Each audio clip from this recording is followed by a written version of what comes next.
Shalom, Soteria, selamat berjumpa kembali saudara-saudara yang dikasihi oleh Tuhan Yesus Kristus. Kali ini saya akan bawakan renungan yang ada di dalam Injil Matius pasal 18 ayat 19 dan 20. Saya akan berbicara mengenai doa sepakat. Demikian firman Tuhan di Injil Matius 18 ayat 19 dan 20. Dan lagi aku, Tuhan Yesus, berkata kepadamu, jika dua orang daripadamu di dunia ini sepakat meminta apapun juga, permintaan mereka itu akan dikabulkan oleh Bapakku yang di surga. Sebab di mana dua atau tiga orang berkumpul dalam namaku, nama Tuhan Yesus Kristus, di situ aku, Tuhan Yesus Kristus, ada di tengah-tengah mereka. Amin. Doa sepakat. Pasti lebih dari satu, minimal dua orang, dan bisa lebih. Tetapi saudara-saudara, kita mau belajar mengenai kata sepakat. Tentu ini sepakat ini ada kriterianya, ada syaratnya yang mutlak untuk mencapai di mana dikatakan Tuhan Yesus ada di tengah-tengah orang yang berdoa sepakat.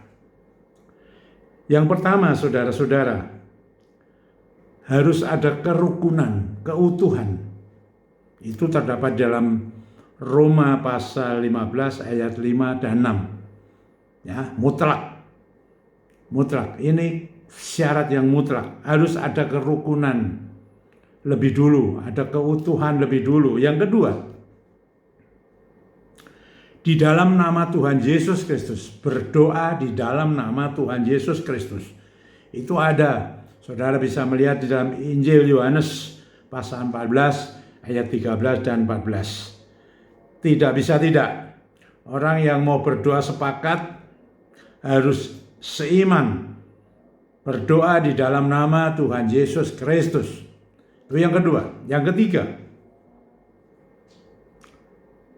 harus ada hati yang mengampuni.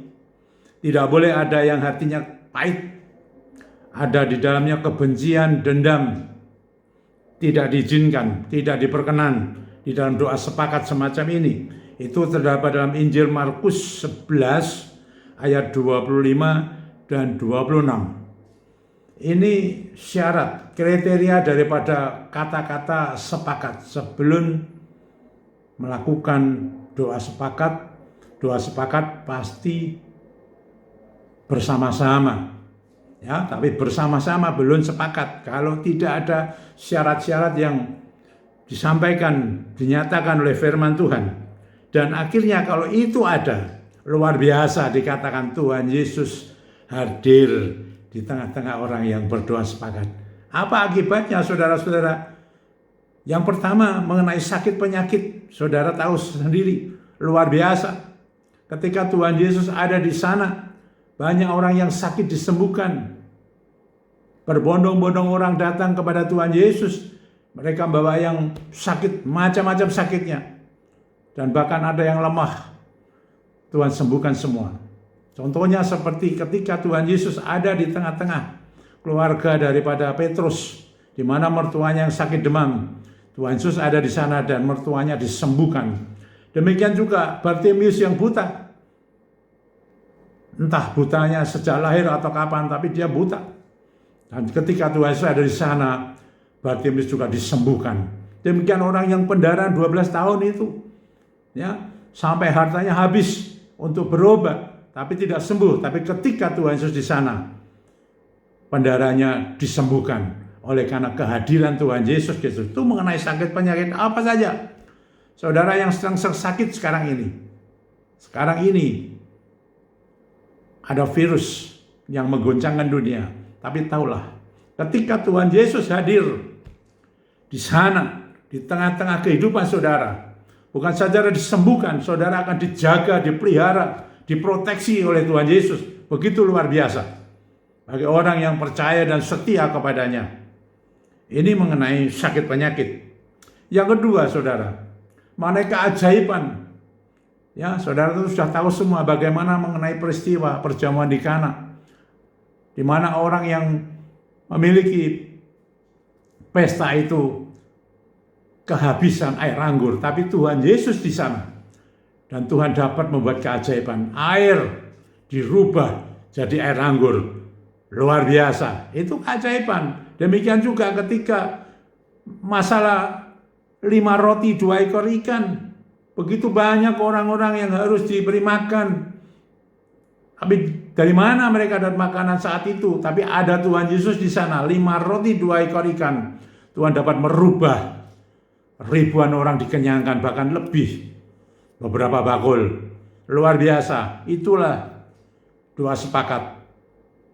Kalau dia hadir di tengah-tengah orang yang berdoa sepakat dengan yang saya sebutkan kriterianya tadi, syarat-syaratnya ada 3 yang penting. Tentu ada teknis-teknis yang lain, saudara-saudara, di dalam doa sepakat ini. Jadi kalau saudara ingin berdoa sepakat, coba belajar, ya, minimal 2 orang, bisa lebih, dan lakukan itu. Tapi dengan syarat-syarat terus buktikan. Kalau Tuhan Yesus hadir di tengah-tengah orang yang berdoa sepakat, apapun yang mustahil dibuat tidak mustahil. Semua dapat dikerjakan karena Tuhan Yesus hadir di tengah-tengahnya. Haleluya. Nyatakan itu, saudara. Saudara punya Tuhan yang hidup, bukan Tuhan yang mati, tapi Tuhan yang hidup. Meskipun dia pernah mati 3 hari, 3 malam, tapi dia bangkit dan dia juga akan naik ke surga. Dan Roh Kudus dicurahkan. Ini saudara-saudara, mari kesempatan yang baik saudara banyak berdiam di rumah dengan keluarga, bisa berdoa sepakat, tapi penuhi dulu syarat-syaratnya mengenai doa sepakat yang sudah saya sampaikan. Selamat membuktikan, Tuhan memberkati, sukses selalu. Haleluya, amin.